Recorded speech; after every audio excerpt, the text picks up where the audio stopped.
Malir halt railway station Karachi. Karachi cantt railway station. Karachi cantt railway station. बारिश हो रही है और लोग शेड के नीचे बैठे हुए हैं प्लेटफॉर्म नंबर 1 पे। और इसके अलावा कहा जाता है कि गाड़ी हमारी आवाम एक्सप्रेस इसी प्लेटफॉर्म पे आएगी।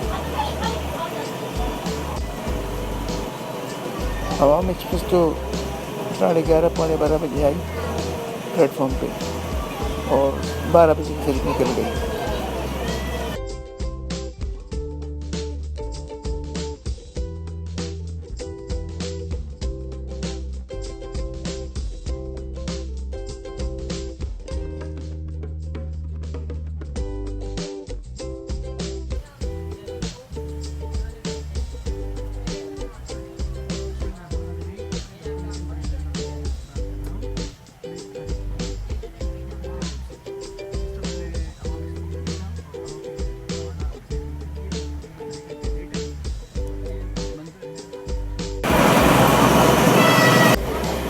रेलवे स्टेशन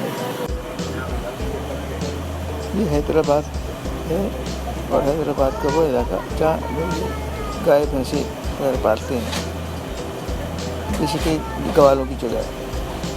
और यहाँ पे आप देख सकते हैं क्या अलग है, क्योंकि हमारा कैमरा काम नहीं कर रहा है, वरना हम आपको और दिखा सकते हैं।